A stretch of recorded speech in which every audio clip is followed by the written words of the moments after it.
వేరే వాళ్ళ వల్ల ఎట్లా పీడితం కాబోతున్నది, ఎట్లా ప్రలోభితం చేస్తున్నారు అనే సత్యాలని ప్రపంచానికి, మన తెలుగు రాష్ట్రాలకి తెలియజేస్తున్నారు.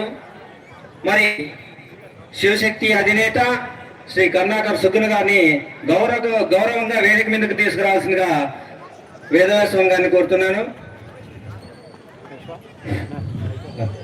ధన్యవాదాలు. ఈరోజు ఈ కార్యక్రమాన్ని ప్రారంభించే ముందు ఒక చిన్న దేశభక్తి గీతంతో ఈ కార్యక్రమాన్ని మనం ప్రారంభిస్తాం. శివకుమార్.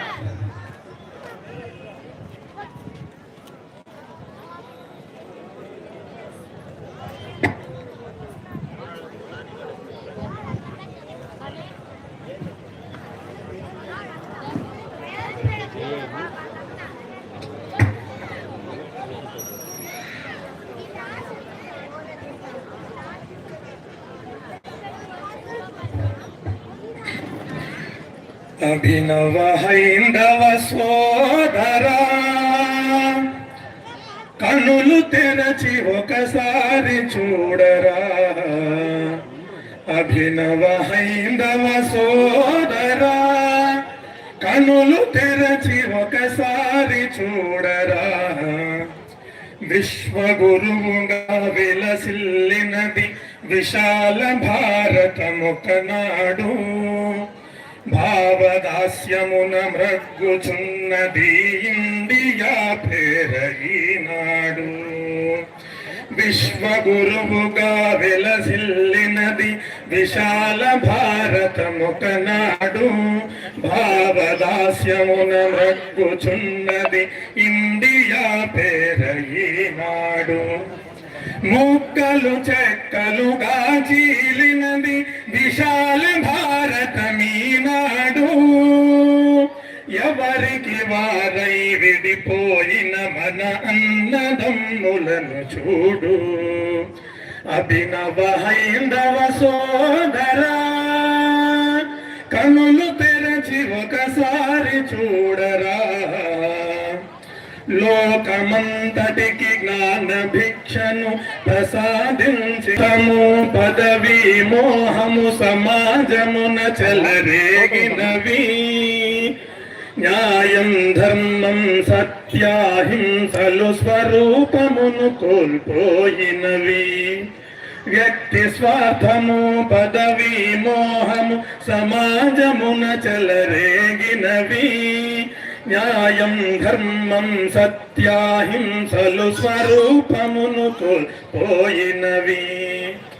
ధర్మ ప్రబోధం కంటకమాయ విషబీజాలే పాతుకుపోయే. పవిత్ర జాతికి పతనము మొదలిది పరాకాష్ఠకై పరిగెడుచుండే. అభినవ హైందవ సోదరా, కనులు తెరచి ఒకసారి చూడరా. విఘటన కెరయై చీలిన జాతిని సంఘటనమున కలుపవలే. పతనము చందని హైందవ జాతి పరమ వైభవము పొందవలే. విఘటన కెరయై చీలిన జాతిని సంఘటనమున కలుపవలే. పతనము చెందిన హైందవ జాతి పరమ వైభవము పొందవలే. అఖండ భారత అజేయ శక్తిని ప్రపంచానికే చూపవలే. అఖండ భారత అజేయ శక్తిని ప్రపంచానికే చూపవలే. ఆ పవిత్ర ధ్యేయము సాధించుటకై సర్వస్వార్పణ సలుపవలే. అభినవ హైందవ సోదరా, కనులు తెరచి ఒకసారి చూడరా. కనులు తెరచి ఒకసారి చూడరా. ధన్యవాదాలు. నెక్స్ట్ మధు డ్యాన్స్ అకాడమీ వాళ్ళు చిన్న హనుమాన్ జీవితానికి సంబంధించిన చిన్న సందేశాన్ని ఒక నృత్య రూపంలో మనకు తెలియజేస్తారు. తర్వాత ఈ కార్యక్రమంలో ఈ డ్యాన్స్ ప్రోగ్రాం పిల్లల్ని ముగిసిన తర్వాత ప్రముఖ వక్త గారు మనకి హనుమాన్ శోభయాత్ర గురించి ఉపన్యాసం ఇస్తారు. హనుమాన్ దయ వల్ల మనకి క్లైమేట్ వర్షం పడినా కూడా అనుకూలంగా ఉంది. స్వామి అనుగ్రహంతో సభ దిగ్విజయంగా జరగాలని కోరుకుంటున్నాం. మధు డ్యాన్స్ అకాడమీ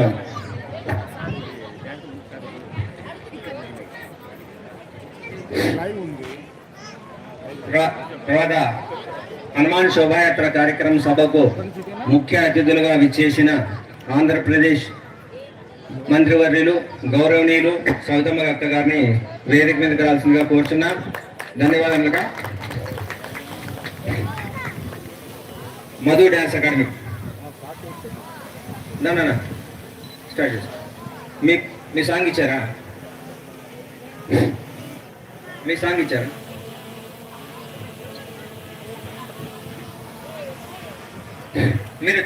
మీరు వచ్చేయండి మా ముందుకు వచ్చేయండి.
కామాలుడి కథ కారణీయుడివి దైవాంశ సంపూతుడివి ఎన్నో ఏడు ఋషులు మునులు కఠోర దీక్షతో తపస్సు చేసిన లభ్యంగాని ఆ భగవత్ సాక్షాత్కారం నీకు లభించిందిరా.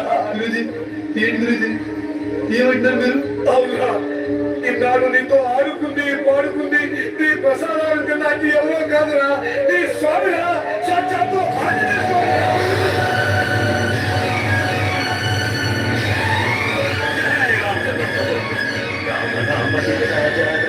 నా పేరు కూడా అంచి.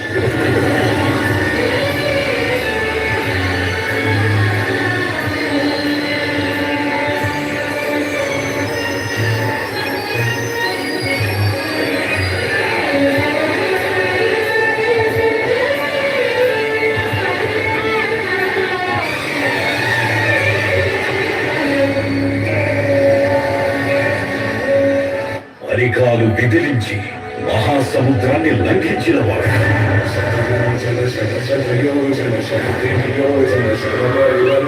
రాక్షస సైన్యాన్ని మట్టుబెట్టి రావణుడి సింహాసనాన్ని కంపించిన వాడు,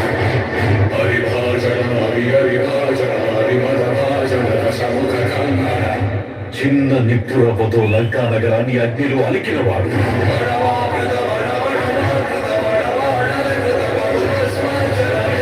త్రేతాయుగంలో రాముడి నీడయ్యాడు,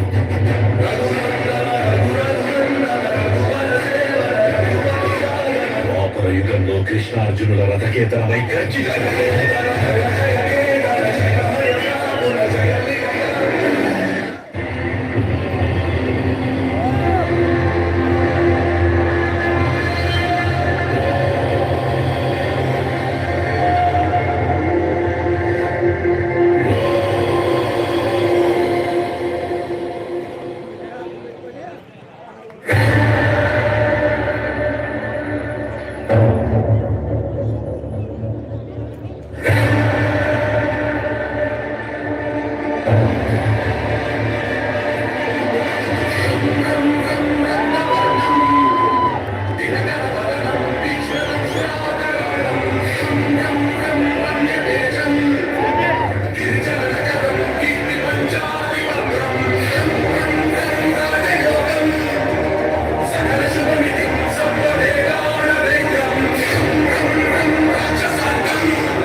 హనుమాన్ యొక్క గొప్పతనాన్ని డ్యాన్స్ మాస్టర్ మధు వారి శిష్యులు చాలా అద్భుతంగా స్టేజ్ పెర్ఫార్మెన్స్ ఇవ్వడం జరిగింది.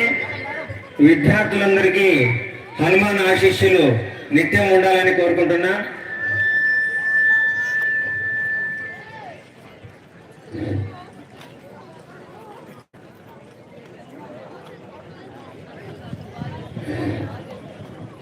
చాలా అద్భుతమైన పెర్ఫార్మెన్స్ ఇచ్చారు.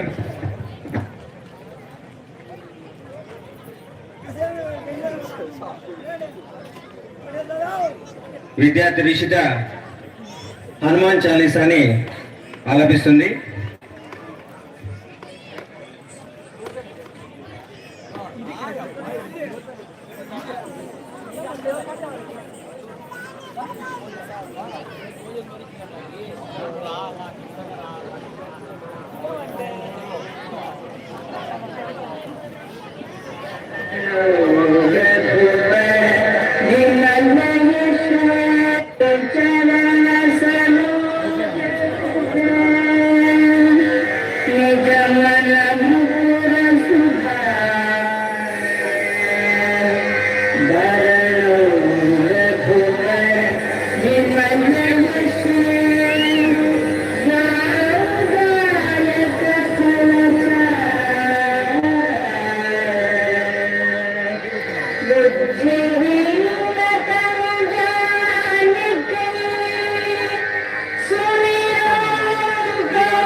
మరి ఈరోజు ఈ హనుమాన్ శోభాయాత్ర కార్యక్రమానికి ముఖ్య అతిథిగా విచ్చేసిన శివశక్తి ఛానల్ కర్ణాకర్ సుగ్నా గారు మాట్లాడిన తర్వాత మన గౌరవనీయులు మంత్రివర్యులు సొంతమక్క గారు మాట్లాడతారు. తర్వాత వేదదాస్ స్వామి గారు, తర్వాత ఈ సభా వేదిక మీద స్వాములు మాట్లాడతారు. కర్ణాకర్ అన్న గారిని వేదిక మీదకు సగౌరవంగా ఆహ్వానిస్తున్నా.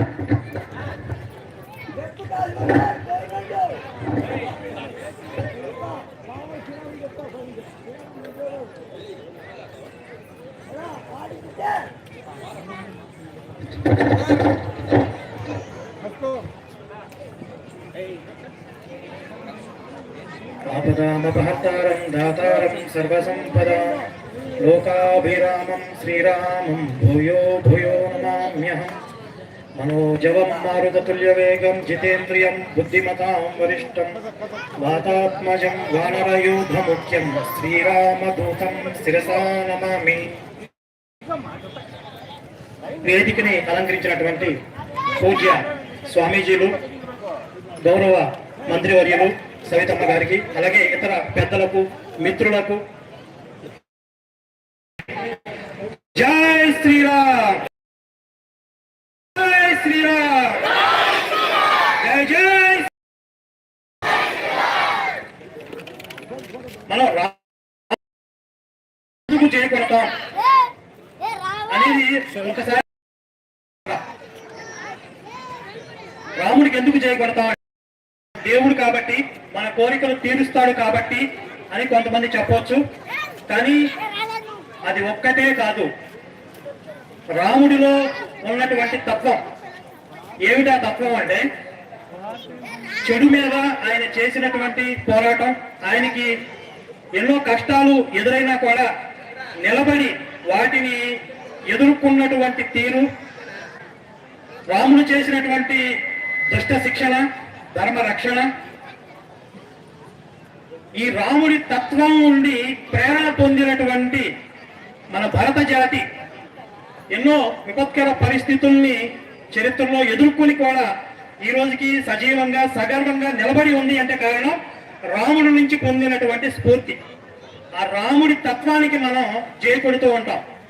ఉదాహరణకు ఒకవేళ రాముడు తాను అరణ్యవాసం చేస్తున్నప్పుడు అక్కడ సాధువులు, తపస్సు చేసుకున్నటువంటి కొంతమంది ఋషులు, సాధువులు వచ్చి మాకు రాక్షసుల వల్ల ఇబ్బందులు కలుగుతున్నాయి, వాళ్ళు మమ్మల్ని హింసిస్తున్నారు, మమ్మల్ని రక్షించు అని చెప్పి వేడుకున్నప్పుడు వాళ్ళకి అభయం ఇస్తాడు. మిమ్మల్ని రక్షించడం నా కర్తవ్యం, మీరు అడగకపోయినా రక్షించవలసిన కర్తవ్యం నాకుంది, మీరు అడిగే వరకు నేను ఉపేక్షించినందుకు వాళ్ళకి క్షమాపణ కూడా చెప్తున్నాను అని అంటాడు. ఒకవేళ రాముడు కనుక రాక్షసులకి మీకు వైరం వస్తే నాకేం సంబంధం అయ్యా, మీ చావు మీరు చావండి అని ఆ రోజు అని ఉంటే ఈ రోజు రాముడికి మనం చేయగొట్టే వాళ్ళమా? రాముడిని ఆరాధించే వాళ్ళమా? కాదు. అలాగే సీతమ్మ వారిని అపహరించుకుపోయిన తర్వాత రావణాసురుడు వానర సైన్యాన్ని కూడగట్టుకుని ఆ లంకా నగరం మీద దండెత్తి సీతమ్మ వారిని తిరిగి తీసుకొచ్చాడు. ఒకవేళ సీతమ్మ వారిని అపహరించుకుపోయినా కూడా వాడి పాపాలు వాడే పోతాడులే అని ఆ రోజు రాముడు అనుకుని ఉంటే ఈ రోజు మనందరికీ రాముడు పూజనీయుడు అయ్యేవాడా?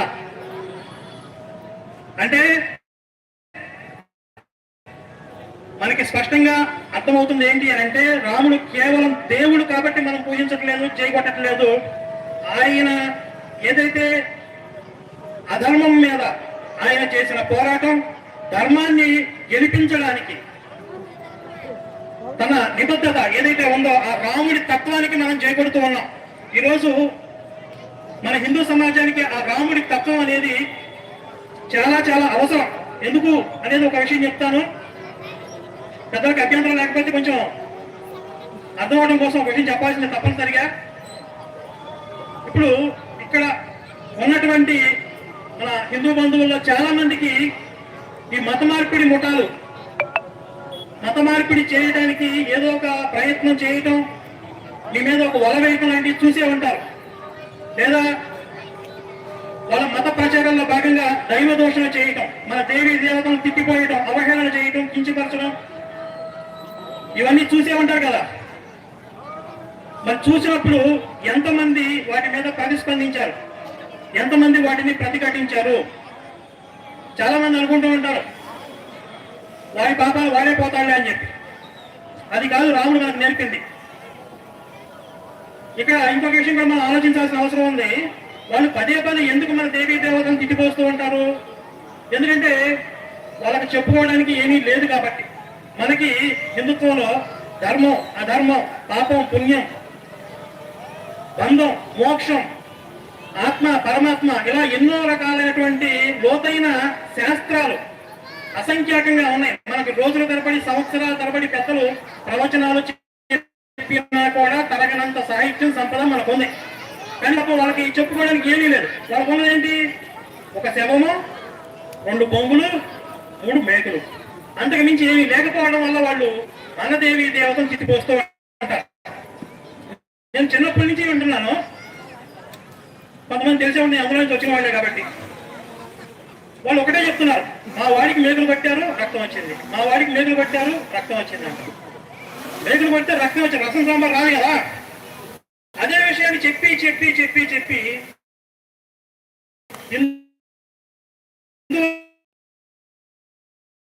వాళ్ళు పైత్యం అది లేదు, వాళ్ళు తిట్టిపోస్తున్నారు. ప్రతిస్పందించాల్సిన బాధ్యత హిందువులకి ఉంది, ప్రతిఘటించాల్సిన బాధ్యత హిందువులకు ఉంది. ఇది మనం రాముడు దగ్గర నుంచి నేర్చుకోవాలి. రామాయణం కూడా రాముడిని పూజించమని చెప్పదు, రాముడిని అనుసరించమని చెప్తుంది. పూజించడం తప్పు కాదు, పూజించడం చాలా అవసరం కూడా. రాముడిని ఆరాధించడం సాధారణమైన విషయం కాదు. రఘువీర ఒంటిమిట్ట శతకంలో కవి చెప్తాడు, నా జన్మాంతర వాసన వచములను నా పాలి భాగ్యంబులను నా జాగ్యంబుల పోవు కాలముతరి నా పుణ్య పాకంబునంది జన్మంబులు నిన్ను కొలవగలిగిన. రాముడిని ఆరాధించడం ఎన్నో జన్మల పరంపరలో మనం చేసుకున్నటువంటి పుణ్యం వల్ల ప్రాప్తిస్తుంది, ఆయన్ని కొలవగలతో ఆరాధించడం. కానీ రాముణ్ణి ఆరాధించడం కంటే కూడా ఆయన్ని అనుసరించడం అనేది ఒక మెట్టు పైన ఉంటుంది. కాబట్టి రాముణ్ణి ఆరాధించడం ఎంత ముఖ్యమో రాముణ్ణి అనుసరించడం, అధర్మం మీద గలం విప్పటం, అధర్మం మీద మనం పోరాటం చేయటం, అధర్మానికి వ్యతిరేకంగా నిలబడటం అనేది రాముడి నుండి మనం స్ఫూర్తి పొంది హిందూ సమాజం ఆ విధంగా అనుసరించాల్సిన అవసరం ఉంది. అలాగే మన పెద్దలు కానీ చాలా మంది చెప్తూ ఉంటారు, హిందువుగా జీవించు, హిందువుగా గర్వించు అని చెప్పి.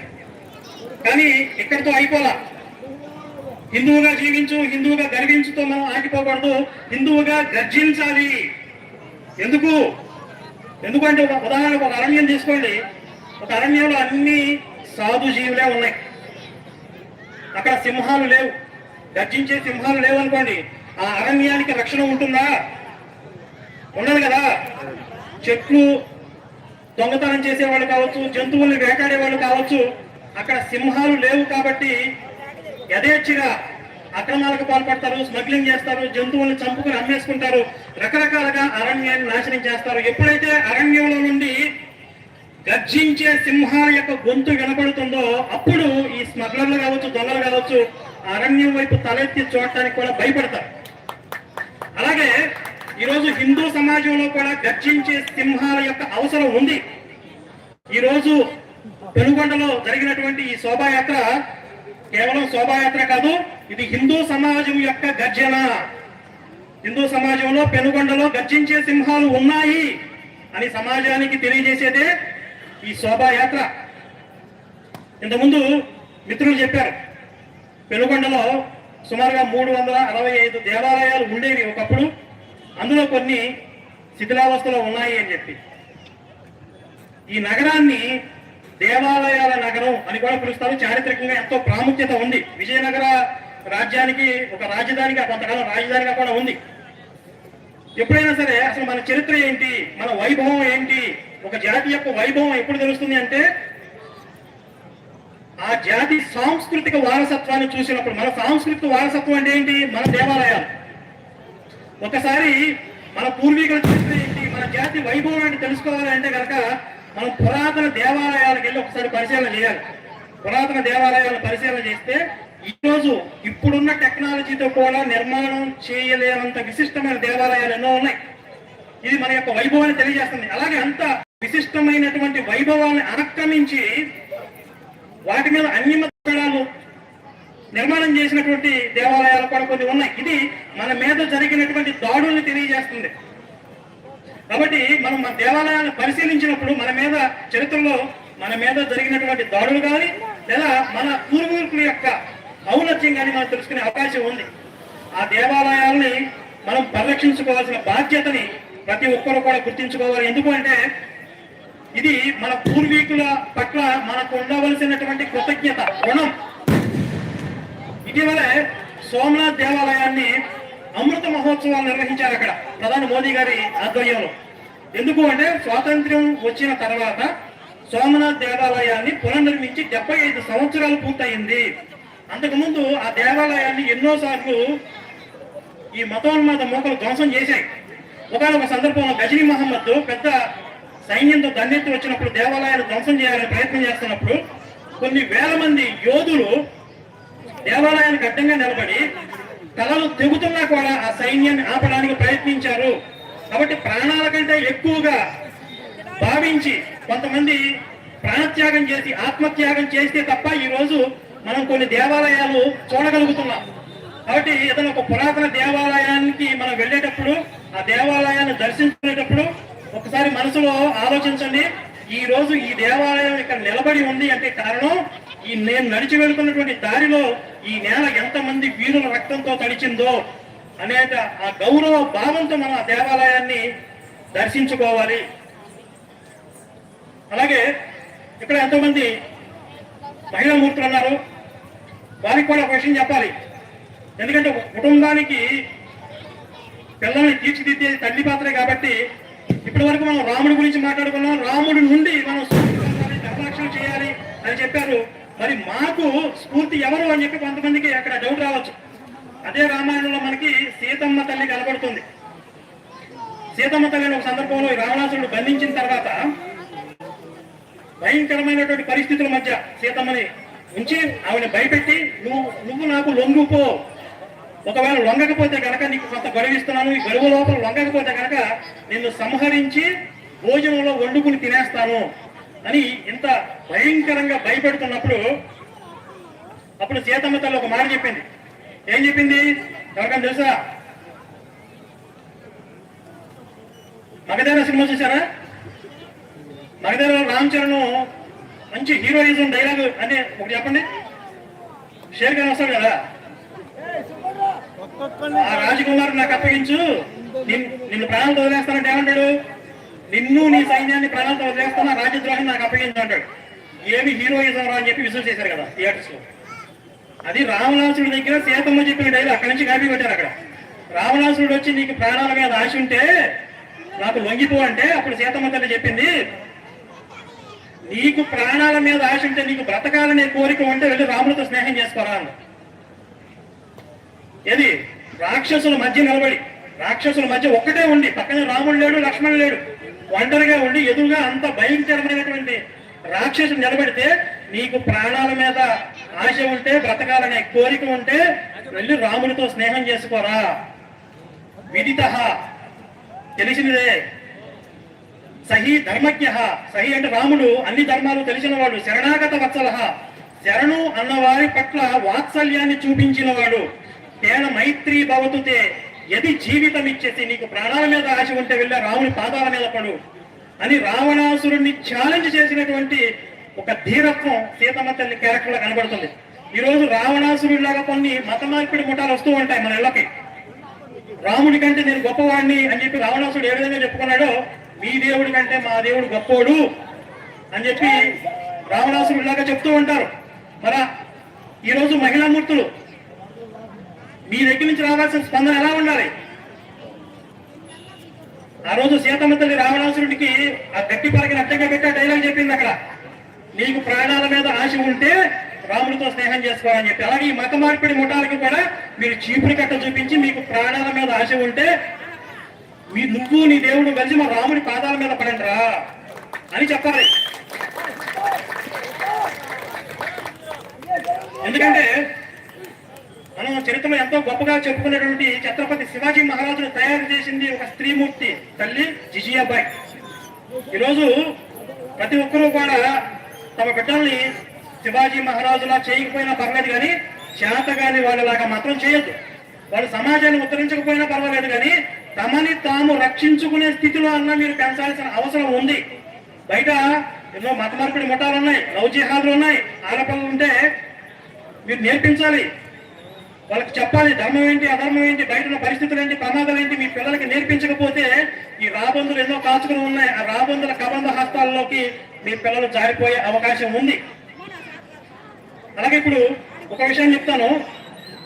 ఇరాన్ మీద అమెరికా వాడు యుద్ధం చేస్తున్నాడు. ఎందుకు? ఇజ్రాయెల్ అమెరికా కలిసి యుద్ధం చేస్తున్నారు. ఎందుకు అంటే ఇరాన్ దగ్గర అణ్వస్త్రాలు ఉన్నాయంట. వాడు అణ్వాయుధాలు తయారు చేసే ప్రయత్నం చేస్తున్నారు కాబట్టి వీళ్ళు వెళ్ళి వాళ్ళ మీద యుద్ధం చేస్తున్నారు.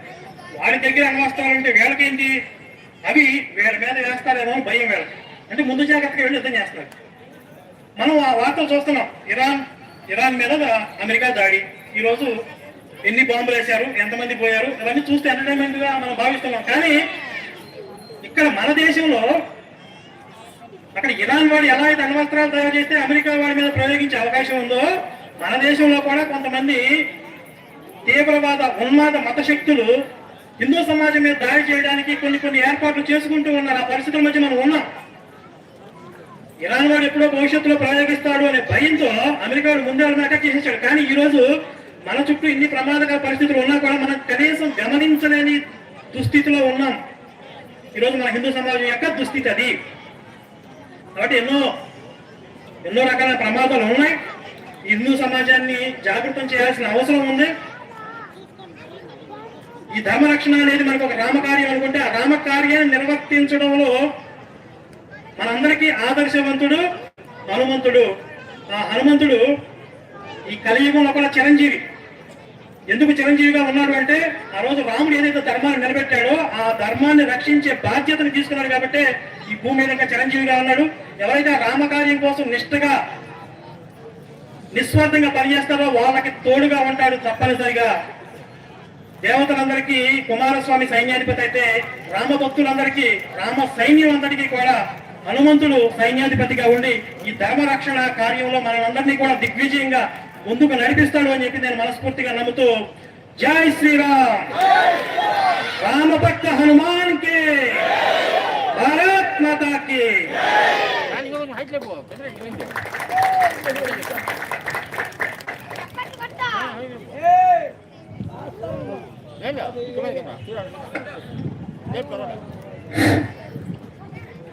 మన హనుమాన్ శోభయాత్రకి ఎన్ని పనులు ఉన్నా కూడా తప్పకుండా ఈ కార్యక్రమానికి వస్తాననేసి అక్కగారు ముందనే చెప్పడం జరిగింది.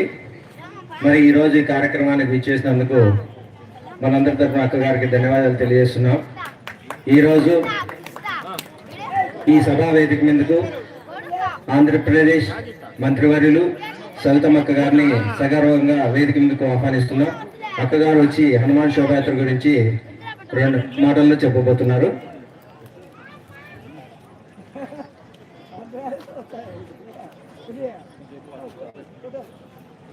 జై శ్రీరామ్, జై శ్రీరామ్, జై శ్రీరామ్. మరి ఈరోజు ఒక పండుగ వాతావరణంలో ఈరోజు శ్రీ విరాట్ హనుమాన్ శోభయాత్ర రంగారంగ వైభవంగా జరిపిన మరి శోభయాత్ర హనుమాన్ శోభయాత్ర కమిటీ సభ్యులకు, మరి అదే విధంగా వేదిక పైన ఉన్న పెద్దలకు, గురుస్వాములకు, అదే విధంగా మన రాయలేని పెనుగొండకు ముఖ్య అతిథిగా విచ్చేసిన మరి విశ్వశక్తి ఫౌండర్ కరుణాకర్ గారికి, అదే విధంగా కమిటీ సభ్యులకు, ఇక్కడ విచ్చేసిన నా కుటుంబ సభ్యులకు, మీడియా సోదరులందరికీ పేరు పేరున నమస్కారాలు తెలియజేసుకుంటూ, నిజంగా చాలా గర్వంగా, చాలా ఆనందంగా ఉంది. ఎందుకంటే ఈ సాయంకాల వేళ మరి ఈ రోజు చేస్తున్న ఈ హనుమాన్ శోభయాత్ర నిజంగా చరిత్రలో మరవలేని రోజును కూడా ఈ సభాముఖంగా మీకు అందరికీ తెలియజేస్తున్నాం. ఎందుకంటే మరి ఇంకా పెద్దలు చాలా విషయాలు మనకు తెలుపుతారు. గురుస్వామిలు గతంలో కూడా మన పెనుగొండకు ఒక చరిత్ర ఉంది. దాన్ని 2వ రాజధాని శ్రీకృష్ణదేవరాయలు గారు పరిపాలించిన రాజధాని. మరి సంవత్సరానికి 365 రోజులైతే చరిత్రలో ఎక్కడా లేదు. మన పెనుగొండలోనే రోజుకొక గుడి దర్శనం చేసుకునేంత పుణ్యస్థలం మన పెనుగొండ అనే విషయాన్ని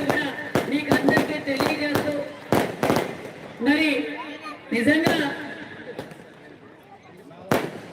మరి గతంలో అయితే విహెచ్పి వారి ఆధ్వర్యంలో మనం గతంలో ఒకసారి శోభయాత్ర చేసుకున్నాం.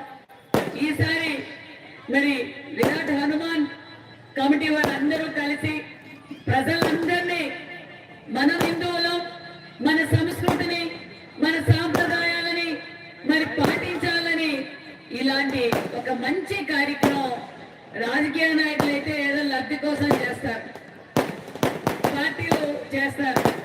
కానీ ఈ హనుమాన్ శోభయాత్ర చేయటం నిజంగా చాలా కష్టమైన పని, చాలా బాధ్యతగా చాలా మంచి ప్రోగ్రాం చేశారు. చాలా సంతోషంగా ఉంది. మరి ఇందాకే మనందరికీ తెలుసు రామాయణం గురించి, రాముడి గురించి తెలియని వారంటూ ఉండరు. రామాయణం జరిగితే జీవితంలో ఇంకేది మనం చదవాల్సిన పని లేదు. రామాయణంలో అంత చరిత్ర ఉంది.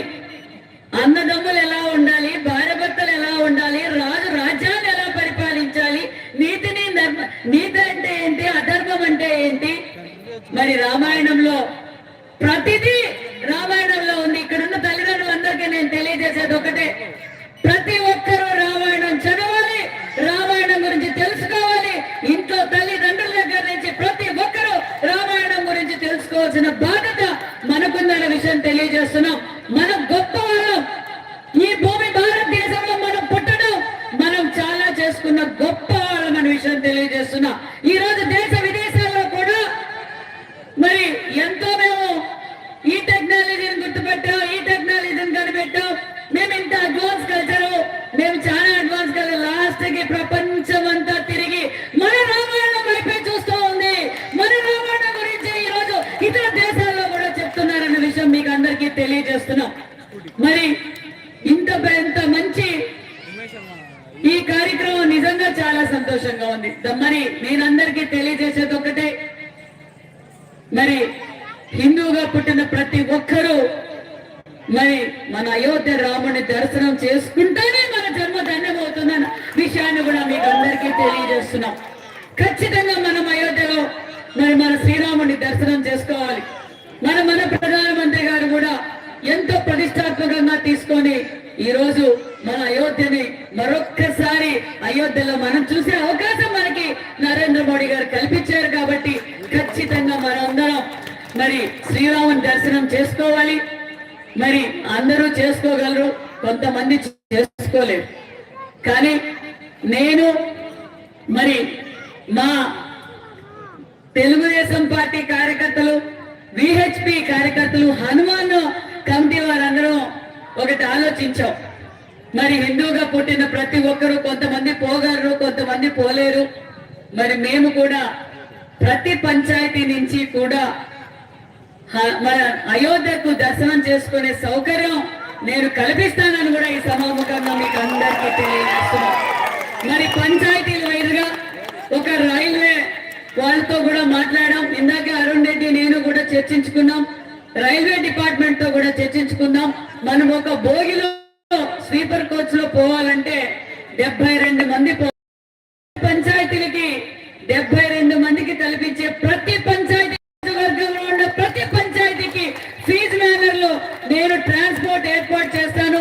విహెచ్పి వాళ్ళతో మాట్లాడాను. అలాగే కాశీలో ఒకరోజు, మరి అయోధ్యలో ఒకరోజు మరి ఈహెచ్పి వారు అన్ని ఏర్పాట్లు చేస్తున్నారు. దానికి ఏజ్ లిమిట్ పెట్టమన్నారు. మరి అక్కడికి పోవాలి రావాలి అంటే 6 రోజులు జర్నీ పడుతుంది. కాబట్టి వాళ్ళ హెల్త్ చెకప్ కూడా చేపించి మరి 55 సంవత్సరాలు ప్లస్ ఉన్న వాళ్ళకి ఈ అవకాశం కల్పిస్తాం. ఖచ్చితంగా ప్రతి ఒక్కరూ అయోధ్య శ్రీరాముడి దర్శనం మన పెనుగొండ నియోజకవర్గ ప్రజలు చేసుకోవాల్సిందని కూడా ఈ సభాముఖంగా మీకు అందరికీ తెలియజేస్తూ, మరి ఇంకా పెద్దలు చాలా మంది మంచి విషయాలు మనకు తెలియజేస్తారు. మరి నేను తిరుపతికి మీరందరూ పర్మిషన్ ఇస్తే నేను తిరుపతికి మీటింగ్ ఉంది, వెళ్ళాలని కోరుకుంటూ, మరి నిజంగానే మరి హనుమాన్ శోభయాత్ర వారికి చాలా ఖర్చుతో కూడిన పని, చాలా బాగా చేశారు కమిటీ సభ్యులందరూ. మరి నేను కూడా నా ఒక్క నెల జీతం మరి హనుమాన్ శోభయాత్రకి అందజేయాలని కూడా డిసైడ్ చేసుకున్నాను. చాలా సంతోషం. మరి ఇలాంటి మంచి మంచి ప్రోగ్రామ్స్ మన పెనుగొండలో ఎల్లవేళ జరగాలి. అందుకు నేను ఎల్లవేళగా మరి మా పార్టీ, మా కూటమి నాయకులు అందరూ ఎల్లవేళ ఈ సభాముఖంగా మీకు అందరికీ తెలియజేస్తూ జై శ్రీరామ్. ఒక్కసారి గట్టిగా జై శ్రీరామ్, జై శ్రీరామ్. మా పైకి రండి. ఒక్కసారి కమిటీ సభ్యులు వస్తే నేను చెక్ అందజేసి మరి తిరుపతి బయలుదేరాలి. Thank you very much.